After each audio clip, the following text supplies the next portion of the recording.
오늘 말씀의 제목은 생명의 속전입니다. 한번 따라오겠습니다. 생명의 속전. 제가 넌센스 퀴즈를 내도록 하겠습니다. 사람의 몸무게가 가장 많이 나가는 때는 언제일까요? 지금. 바로 철들 때라고 합니다. 되게 좀 철이 드셨습니까? 네. 가을은 철드는 계절입니다. 우리 마음의 양식으로 우리의 삶이 풍성해지는 은혜가 있기를 소망합니다. 하나 더 내볼까요? 일을 망쳐야 돈 버는 직업이 있대요. 뭘까요? 치과? 일을 망쳐야 돼. 어부라고 합니다. 어부. 망을 잘 쳐야 고기를 많이 잡기 때문에 일을 망쳐서 돈을 많이 버는 직업이 어부입니다. 우리 예수님께서 우리는 사람을 낚는 어부라고 말씀하고 있습니다. 올 가을에 망을 잘 쳐서 우리 귀한 생명들을 구원해내는 저와 여러분들이 되기를 소망합니다. 마지막 하나 더 내도록 하겠습니다. 서울 시내에 살고 있는 사람들이 한마디씩 하면 그것을 뭐라고 할까요? 천만의 말씀이라고 합니다. 천만의 말씀. 왜냐하면 서울 인구가 약 1,000만 명 정도가 되거든요. 2024년을 기준으로 해서 보니까 940만 명이래요. 그리고 서울에서 가장 많이 살 때가 보니까 1994년 1,100만 명까지 살았다고 합니다. 굉장히 큰 도시입니다. 그러면 우리 남양주시에 살고 있는 우리 인구는 얼마나 될까요? 거의 관심이 없으시죠? 네, 우리 남양주시에 살고 있는 인구는 73만 명 정도가 된다고 합니다. 그리고 우리 별내동에 살고 있는 사람 몇 명 정도 될까요? 15만. 아이고, 예, 할렐루야. 그렇게 되기를 바랍니다. 7만 명 정도가 살고 있습니다. 그리고 별내면에는 약 2만 명 정도가 살고 있다고 합니다. 이 정도는 알아야 그래도 우리가 별내 지역에 살고 있다라고 말할 수 있습니다. 자, 우리 별내동에 몇 명이 살고 있다고요? 7만 명. 그 중에 내가 있는 거예요. 예. 여러분, 이스라엘 그 역사를 보면 인구 조사를 했던 몇 가지의 장면들이 나옵니다. 이스라엘 백성들이 처음으로 인구조사를 한 때가 출애굽을 하고 난 뒤에 이루어졌습니다. 그때의 장정만 몇 명이었냐면 60만 3,550명이었어요. 한번 따라볼까요? 603, 550. 그래요. 60만 3,550명. 장정만이었으니까 아마 여자아이 그리고 아이들, 여자들 다 포함하면 한 200만에서 300만 정도가 되었을 거라고 추정을 합니다. 그리고 2차 인구 조사는요, 가나안 땅에 들어가기 전에 이루어졌습니다. 그러니까 1차 인구 조사 이후에 40년 만에 또 한 번 더 하는데 그때 인구가 60만 1,730명이었어요. 그러니까 출애굽 1세대하고 광야에서 태어난 그 인원들을 비교해 보면 그렇게 큰 차이가 나지 않습니다. 광야 가운데에서도 수많은 생명들이 태어났다라는 사실입니다. 그런데요, 인구 조사를 할 때에 하나님께서 명령하셨을 때만 인구 조사를 하게 됩니다. 그런데 만약에 하나님의 명령 없이 그냥 우리 사람의 임의대로 인구 조사를 하는 것을 하나님께서 허락하지 않으셨습니다. 다윗 왕조차도 하나님의 허락 없이 인구조사를 하였다가 7만 명이 죽게 돼요. 그리고 다윗이 주님 앞에 회개합니다. 왜 하나님께서는 인구조사를 할 때에는 하나님의 명령에 따라 인구조사를 하라고 하셨을까요? 왜 사람의 임의대로 왕이라 할지라도 인구조사를 금하였을까요? 그것은 바로 우리 생명의 주권은 하나님께 있음을 보여주고 있는 것입니다. 생명의 주권은 누구에게 있다고요? 하나님께 있는 거예요. 사람들이 인구조사를 하는 이유는요, 자신들의 힘을 과시하기 위해서 교만함이 바탕이 된다라는 것입니다. 자만심이 있습니다. 우리 인구 이 정도 돼, 우리 군인들 이 정도 돼. 그리고 세금을 목적으로 합니다. 뭔가 인간의 욕심을 위하여서 인구조사를 하게 되는 거예요. 그래서 하나님께서는 이 생명의 주권이 하나님께 있음을 분명하게 보여주기 위하여서 너희는 사람을 의지하는 것이 아니라, 인구를 의지하는 것이 아니라 나만 의지하라고 하나님께서 허락하실 때만 인구조사가 있었던 것입니다. 여러분, 우리가 의지할 것은 사람이 아닙니다. 사람의 수가 아닙니다. 우리의 생명의 주권 대신 우리 하나님만을 의지하는 저와 여러분들이 되기를 간절히 소망합니다.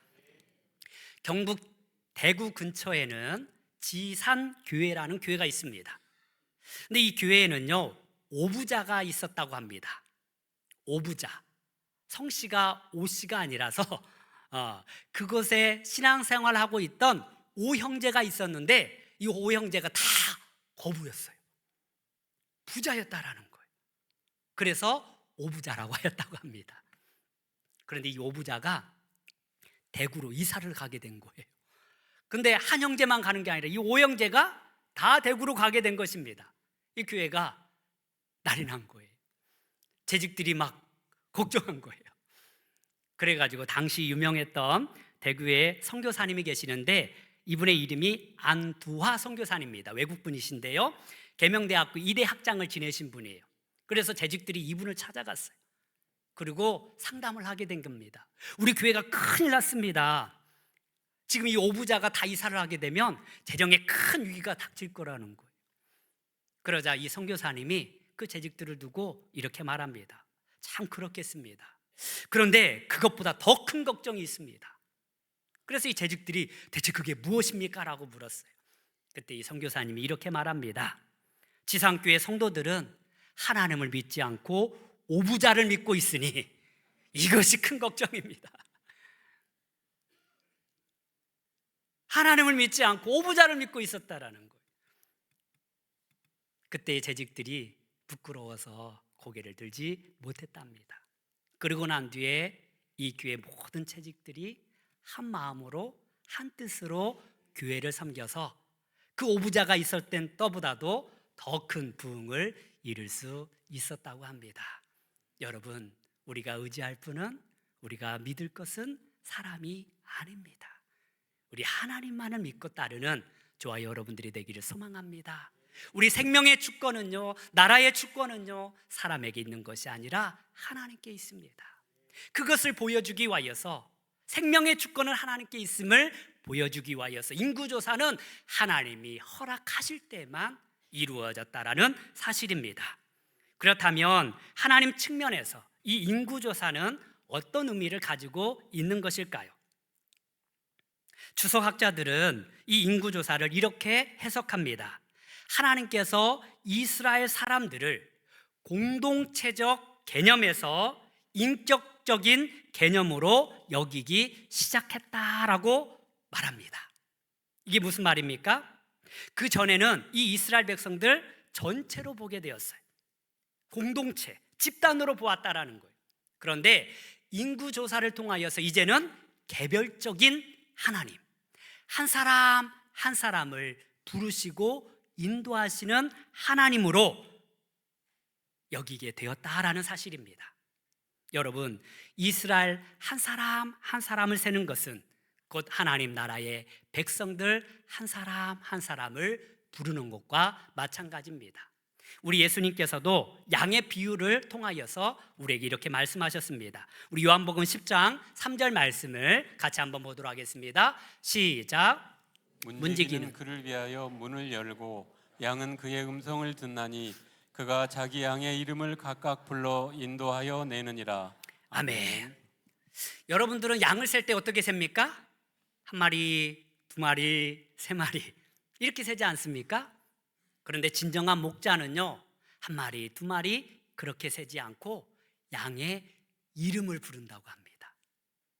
그러니까 그 양이 얼마가 되었던 간에 그 이름을 하나하나 다 지어주는 거예요. 그리고 양의 문을 통하여서 들어갈 때마다 한 마리 두 마리 그렇게 보는 것이 아니라 양의 이름을 하나하나 불러가면서 확인하는 것입니다. 우리 예수님은 우리의 목자가 되십니다.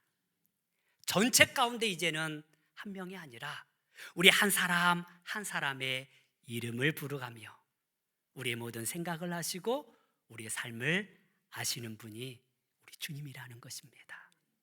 이 시간 우리 모든 성도님들, 우리는 다 알지 못합니다. 그러나 하나님은 알고 계십니다.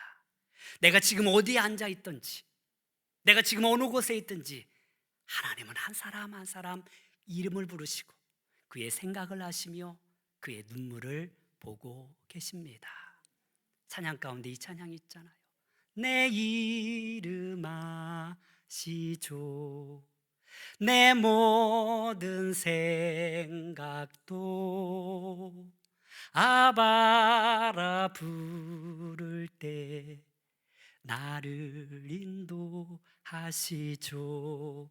그렇습니다. 우리 하나님께서 우리 한 사람 한 사람 그 이름을 부르시고 우리의 생각을 아시고 우리의 삶의 형편을 아시는 줄 믿습니다. 인구조사는요, 하나님께서 그렇게 공동체적 개념이 아니라 개별적인 하나님, 한 사람 한 사람 이름을 불러가며 주님의 백성으로 삼고 있는 줄 믿습니다. 그런데 오늘 말씀에서는요, 인구조사를 받은 사람들이 행할 한 가지 의무에 대하여서 말씀하고 있습니다. 그것은 바로 생명의 속전을 드리라라는 것입니다. 한번 따라 보겠습니다. 생명의 속전을 드려라. 우리 12절 말씀 같이 한번 보도록 하겠습니다. 시작. 내가 이스라엘 자손의 수요를 조사할 때에 조사받은 각 사람은 그들을 계수할 때에 자기의 생명의 속전을 여호와께 드릴지니 이는 그들을 계수할 때에 그들 중에 질병이 없게 하려 함이라. 아멘.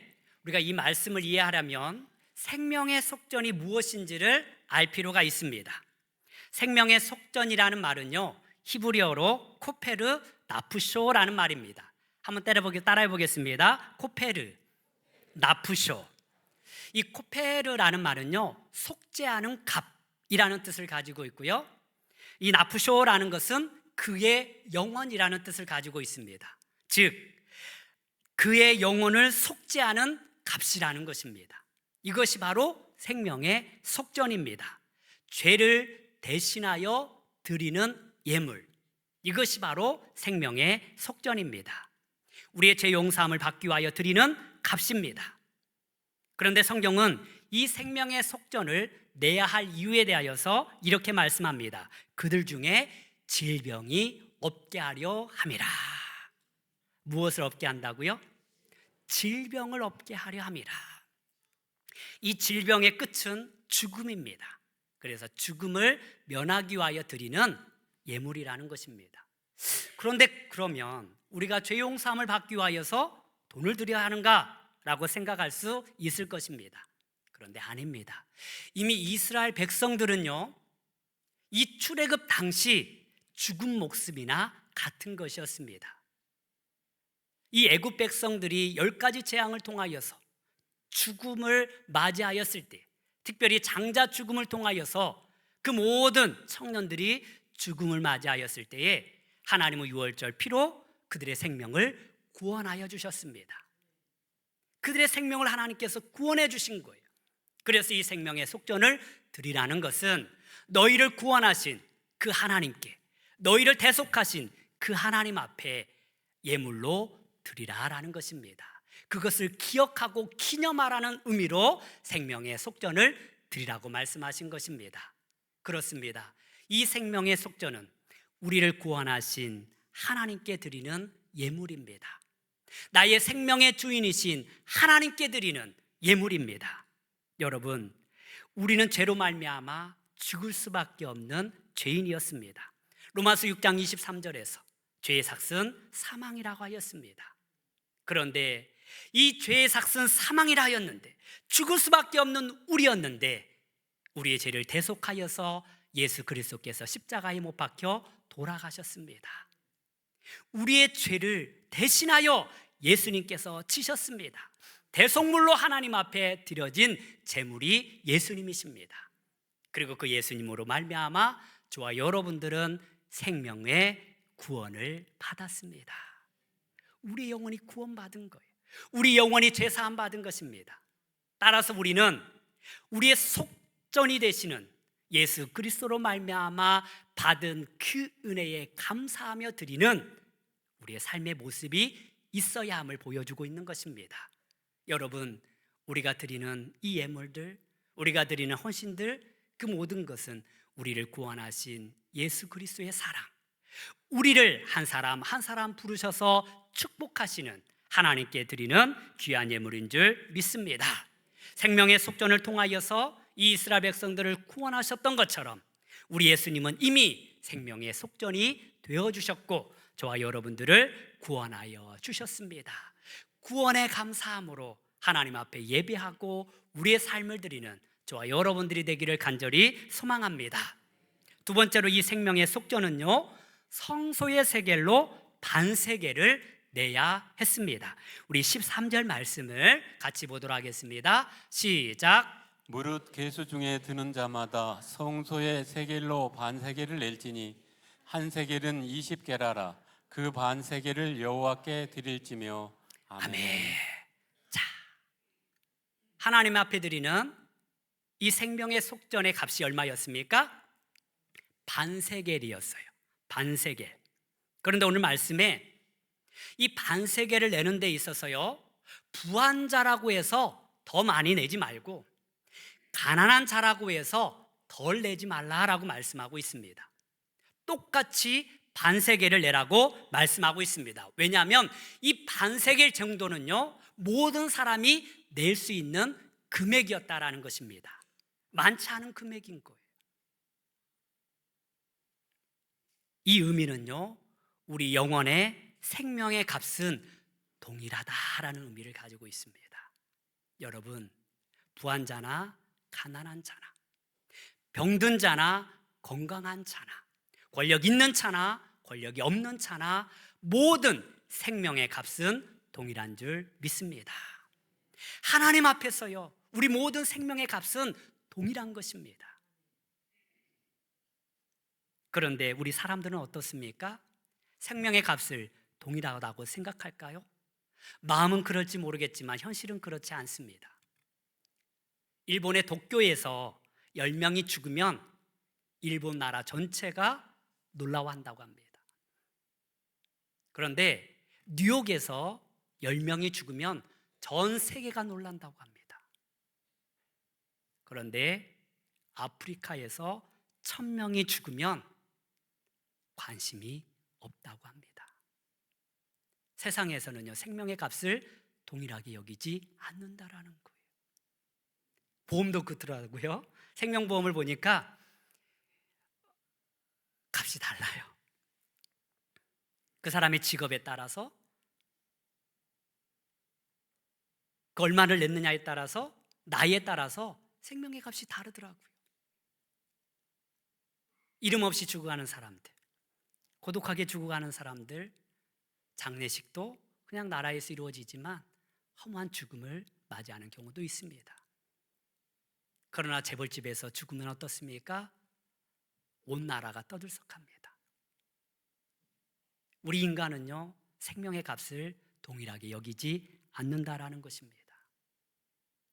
여러분, 우크라이나와 러시아 전쟁이 지금 2년이 넘도록 3년째 접어들고 있습니다.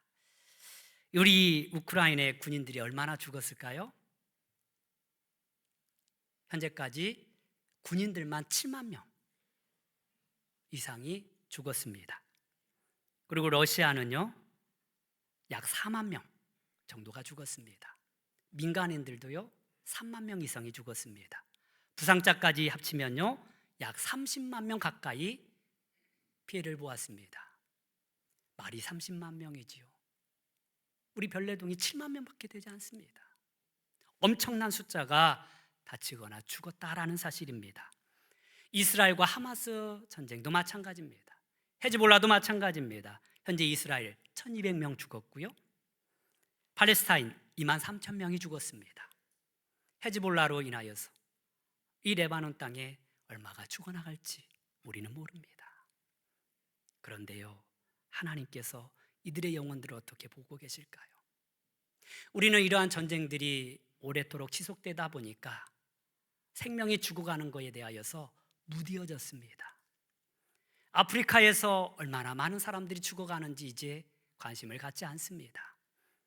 그런데 하나님의 눈은 그들을 향하여 있다라는 사실입니다. 전쟁 가운데 죽어가는 그 한 사람 한 사람을 하나님은 보고 계십니다. 여러분, 그 러시아 땅에, 우크라이나 땅에 살고 있는 그 생명의 값하고요, 저와 여러분들의 생명의 값은 동일합니다.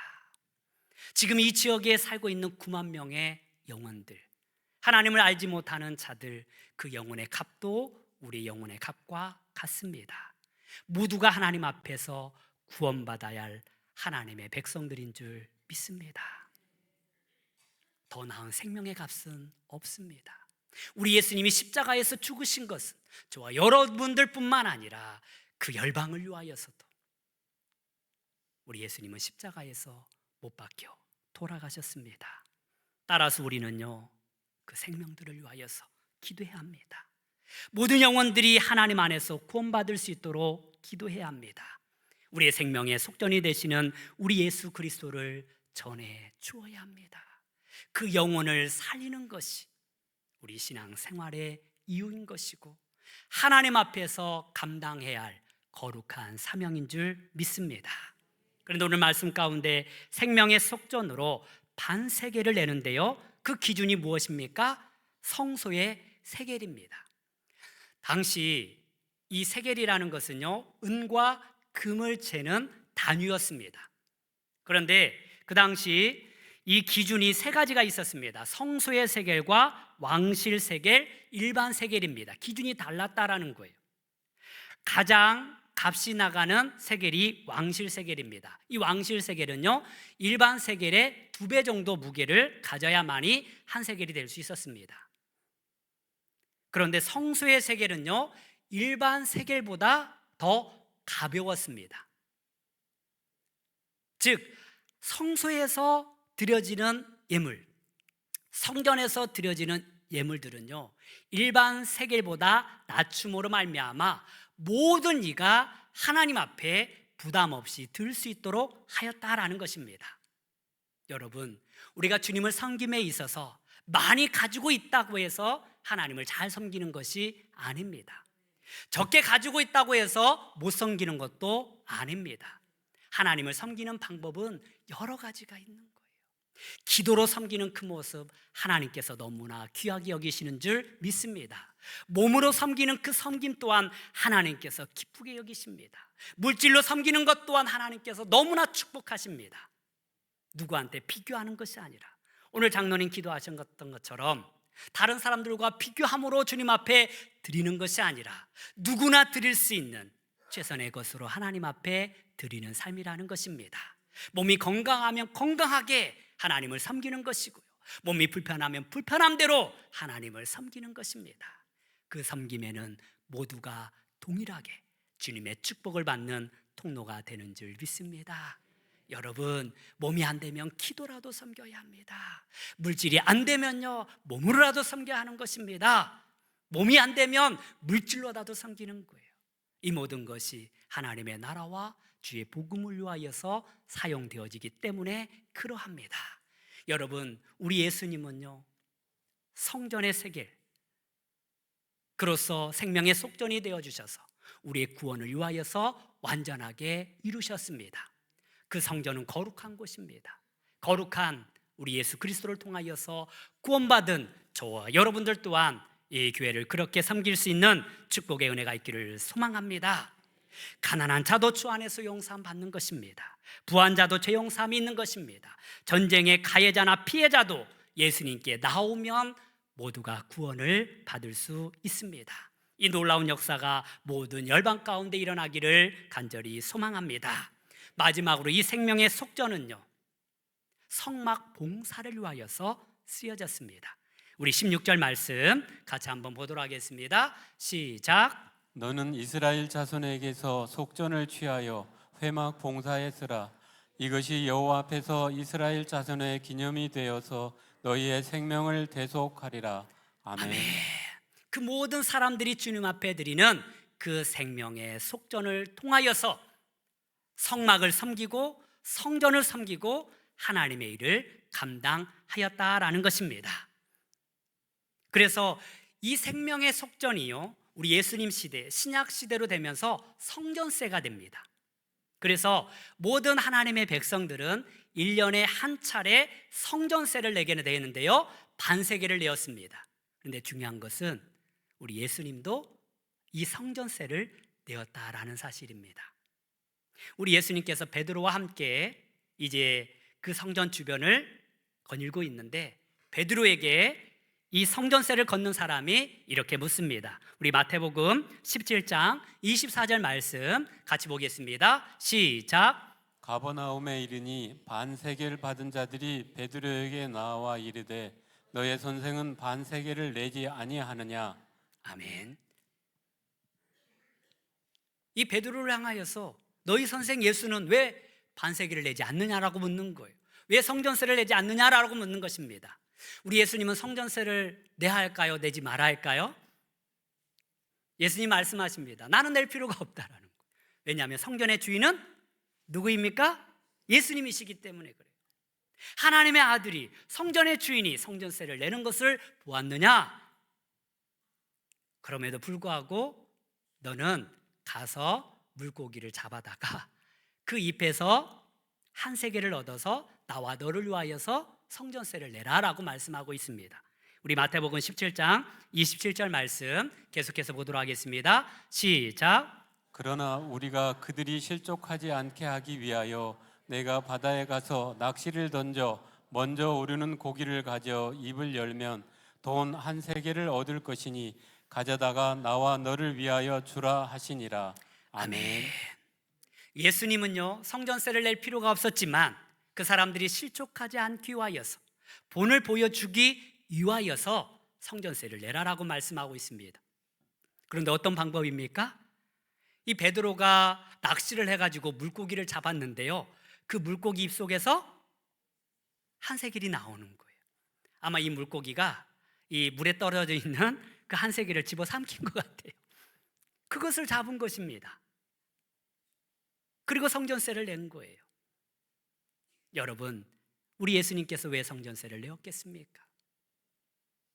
하나님의 집, 우리 하나님께서 거하시는 그 성전은 거룩한 하나님의 집이기 때문에 그러합니다. 이 성전을 섬김에 있어서, 이 예배를 섬김에 있어서 우리 주님 또한 인정하였다라는 사실입니다. 여러분, 우리가 드려지는 이 모든 예물들은요, 하나님의 나라를 위하여서 쓰여지는 것이고 교회를 위하여서 쓰여지는 것입니다. 예배를 위하여서 쓰여지는 것이고요, 복음을 위하여서 쓰여지는 것입니다. 따라서 주님 앞에 드리는 그 예물을 통하여서 하나님의 나라는 이루어지는 것입니다. 여러분, 많고 적음의 문제가 아니에요. 주님 앞에 내 마음을 드리는 거예요. 나를 구원하시고 내 생명을 이끄시는 하나님 앞에 감사함으로 드리는 예물인 것입니다. 여러분, 우리의 모든 예물과 헌신이 주님 앞에서 생명의 속전이 되기를 소망합니다. 억지로 드리는 것이 아니라 감사함으로 드리는 예물을 주님께서 기뻐하십니다. 감사함으로 드리는 그 예물을 통하여서 하나님은 역사하십니다. 오늘 찬양 얼마나 좋았습니까? 내가 살아도 주를 위하여, 죽어도 주를 위하여. 나는 비록 죄인 중에 괴수였지만 하나님의 복음을 위하여서 자신의 삶을 드렸던 사도 바울, 그 삶을 저와 여러분들이 살아가기를 소망합니다. 우리 주님은요, 저와 여러분들을 위하여서 자신의 생명을 아낌없이 내어주셨습니다. 우리의 생명의 속전이 되어주셔서 저와 여러분들의 생명의 값을 대신 치르셨습니다.